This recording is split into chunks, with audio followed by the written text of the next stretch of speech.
Bonjour à tous, voici le Samsung Galaxy Note 2, le successeur du Galaxy Note lancé l'an dernier au mois de novembre. On va retrouver donc le même type de format gigantesque, on peut le dire, pour ce smartphone donc, qui mesure 5,5 pouces au niveau de son écran, avec une épaisseur qui reste quand même limitée puisqu'il ne mesure que 9,4 mm d'épaisseur, ce qui est plutôt agréable à la prise en main, même si ici, quand on regarde, il fait à peu près la taille de ma main. Donc ça ne va pas être forcément très pratique à utiliser pour tous. Il va être essentiellement destiné tout de même à des usages plutôt professionnels, puisque son stylet, qui se trouve juste ici, qu'on peut enlever comme ça, va servir beaucoup à la prise de notes, mais aussi à rédiger des emails, soit en reconnaissance d'écriture, soit en clavier. Et aussi, les âmes un petit peu plus artistes pourront en profiter pour dessiner un petit peu. D'ailleurs, si je vous fais une démonstration tout de suite, quand on retire le stylet, on va avoir une notification, et vous ne l'avez pas vu, mais il vibre pour vous indiquer que le stylet est bien ôté. Une note va s'ouvrir automatiquement, on peut désactiver ça dans les paramètres. Et si on veut en ouvrir une d'ailleurs, un clic sur le bouton, double clic sur l'écran, on va ouvrir une note. Donc ici, si on veut, je viens de l'enregistrer, si on veut ouvrir une note, on va pouvoir soit dessiner, je vais peut-être vous épargner ça, soit écrire, voilà, comme ici. On va pouvoir créer des notes avec la reconnaissance d'écriture. On va pouvoir faire pas mal de choses. Si j'ouvre par exemple ici un message, hop, on va pouvoir l'écrire, voilà, avec la reconnaissance d'écriture. Effectivement, je l'ai écrit dans le mauvais champ, mais il a reconnu tout de suite le texte. Donc ça fonctionne plutôt bien. Autour de moi, les écritures un petit peu moins lisibles l'ont essayé. Ça marchait bien également. Donc un usage plutôt pratique. On va pouvoir faire pas mal de choses, des dessins, des notes au format prédéfini. Voilà, ça permet d'échanger beaucoup de fonctionnalités. En termes purement techniques, on va avoir ici un écran donc de 5,5 pouces, comme je vous le disais, avec une définition de 720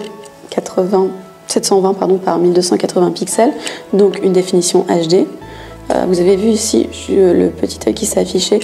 On a toujours la fonction Smart Stay qui permet de détecter le regard de l'utilisateur pour que l'écran ne passe pas en veille. C'est plutôt pratique à l'usage. On va avoir Jelly Bean à l'intérieur, ce qui permet d'obtenir une très bonne fluidité et à l'usage c'est vraiment très agréable. Le processeur quad-core d'1,6 GHz n'y est pas pour rien non plus avec ses 2 Go de RAM.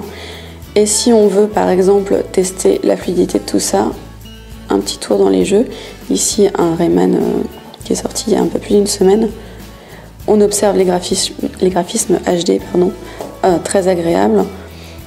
La luminosité et de la partie également, ça donne un résultat vraiment confortable. Les professionnels s'y retrouveront, mais les adeptes du jeu apprécieront également l'écran du Galaxy Note.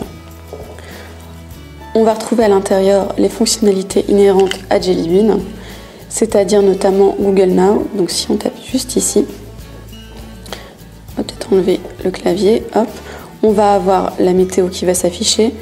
Il va enregistrer également l'endroit où vous vivez ou l'endroit où vous travaillez, ce qui fait qu'il va vous donner automatiquement le temps nécessaire pour rentrer chez vous ou pour aller au travail le matin.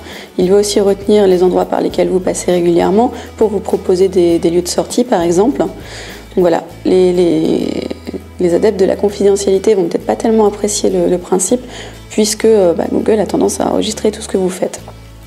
Mais bon, c'est un côté extrêmement pratique au quotidien d'avoir la météo. D'ailleurs, on l'a juste ici dans la barre de notification, elle-même proposant pas mal de raccourcis, puisque la surcouche Samsung propose des raccourcis qui ne sont pas présents notamment dans la barre de notification sur un Google nu. On va retrouver également un navigateur rapide. Ici on est en Wi-Fi, si vous voulez je le désactive, on va se remettre en 3G. Allez lui laisser un petit instant. Il indique de la H+, ici ne vous y fiez pas, mon forfait n'est pas compatible, même si ici on a effectivement un terminal qui est compatible. Donc vous pouvez avoir des débits jusqu'à 42 mégabits par seconde, ça va vite, pour les autres dans mon cas. mais c'est effectivement très agréable à l'usage lorsqu'on est à l'extérieur. Voilà pour l'ouverture. Lors de nos tests, on a constaté qu'il faisait vraiment partie des plus rapides du marché. Peut-être très légèrement moins qu'un iPhone 5, mais la fluidité est là. Et on pourra juste regretter que là, ce soit pas exactement tout à fait aussi lisible que si on zoome légèrement au niveau des textes. La définition de HD de l'écran mériterait peut-être un tout petit peu plus de précision ici. Mais bon, ça reste quand même très très pratique, surtout qu'on peut utiliser le stylet pour naviguer facilement. D'ailleurs, je ne vous ai pas montré tout à l'heure. Si j'enlève, on va enlever la note. On peut ouvrir par exemple dans le calendrier, pas celui-ci d'ailleurs, on va dire dans les mails, on peut naviguer comme ça du haut vers le bas, les petites flèches apparaissent. Ce genre de choses. Et donc on voit un petit point, ça va peut-être être un peu petit sur la vidéo, mais donc le petit point indique à peu près un demi-centimètre au-dessus de l'écran où on se trouve pour avoir un maximum de précision quand on l'utilise. D'ailleurs, on remarquera que le stylet maintenant n'est plus tout à fait cylindrique, mais qu'il est un peu plat sur le dessus, ce qui permet de repérer tout de suite le bon sens pour l'insérer dans le bon sens, dans son petit logement en dessous du terminal, ce qui est quand même bien pratique. À l'arrière, on va avoir le capteur photo de 8 mégapixels rétroéclairé avec son flash, une coque en plastique qui, contrairement à l'écran en façade qui a un traitement Gorilla Glass qui est très efficace contre les rayures, qui ici va s'abîmer un petit peu donc à l'arrière. On remarquera que là on a des petites traces d'usure au bout d'une semaine d'utilisation malheureusement. Mais bon, c'est de ma faute, j'aurais dû le mettre dans une housse au quotidien. Donc, concernant l'appareil photo, si on revient dessus, qui va se trouver juste ici, on va avoir un bon capteur qui s'en sort plutôt bien en conditions de basse luminosité. On a vraiment apprécié ça le soir, avec un capteur toujours aussi rapide au niveau du déclenchement, beaucoup d'options qu'on va retrouver ici, notamment du HDR, ce genre de choses. On va avoir aussi des effets. Voilà, Instagram est encore passé par là. Pour les gens qui aiment bien modifier leurs photos et les partager sur les réseaux sociaux, bien sûr, on les partage rapidement. Hop, on se remet dans le bon sens. On les partage rapidement ici. Donc selon les divers comptes qu'on a paramétrés, on pourra partager ces photos, aussi en Wi-Fi direct. Hop. Et on va obtenir en matière de vidéo de la Full HD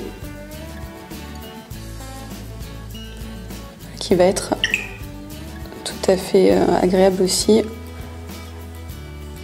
à utiliser. Une dernière chose à vous montrer au niveau du lecteur vidéo qui va se trouver juste ici. Si on met celle-ci par exemple en lecture, vous avez effectivement le NFC qui vous permet de partager des contenus. Vous avez donc en bas à droite cette petite icône qui vous permet d'avoir une vignette à balader un peu partout dans le téléphone pour continuer à regarder votre vidéo quand vous faites autre chose. Quand on en a marre, un double clic, pardon, et ça permet de revenir dans le lecteur. Sinon, vous avez une autre fonctionnalité intéressante. On ne l'a pas eu d'office. Il a fallu attendre une petite mise à jour pour l'utiliser. C'est le Multiview. Si je vous le montre, il suffit d'un appui long sur le bouton de retour qui est donc à droite du téléphone. Vous avez ce petit intercalaire sur le côté, vous appuyez dessus et là, il vous suffit, si vous voulez faire autre chose en même temps que vous êtes par exemple dans l'une des applications, vous prenez l'icône, vous la mettez ici, donc là on ouvre le navigateur. Et si je veux en même temps ouvrir ma galerie photo, je prends ici l'icône, je la mets en bas ou en haut. Ça marche également pour les vidéos. Une petite démonstration pour vous montrer. Et la fluidité est là. Donc là, merci au processeur, à un hardware qui est tout à fait optimisé pour ce genre d'utilisation. Ici, on peut réduire ou agrandir la taille des fenêtres. Alors juste une petite chose à savoir, on peut en mettre que 2 sur une même fenêtre, ce qui est déjà pas mal. Par contre, on ne peut pas changer les applications qui sont présentes dans la liste. On va avoir les réseaux sociaux, navigateurs, email, ce genre de choses. On ne va pas pouvoir rajouter par exemple une application éditeur de photos ou je ne sais quoi à utiliser en même temps qu'une seconde application. Donc ça permet déjà d'avoir ces fonctionnalités multimédia tout en travaillant, pourquoi pas, au même moment. Voilà pour l'essentiel du Galaxy Note 2. On le trouve actuellement chez la plupart des opérateurs qui ont été très rapides pour le commercialiser. Il est commercialisé nu au prix de 650 € environ, mais on le trouve déjà à des prix légèrement inférieurs dans le commerce.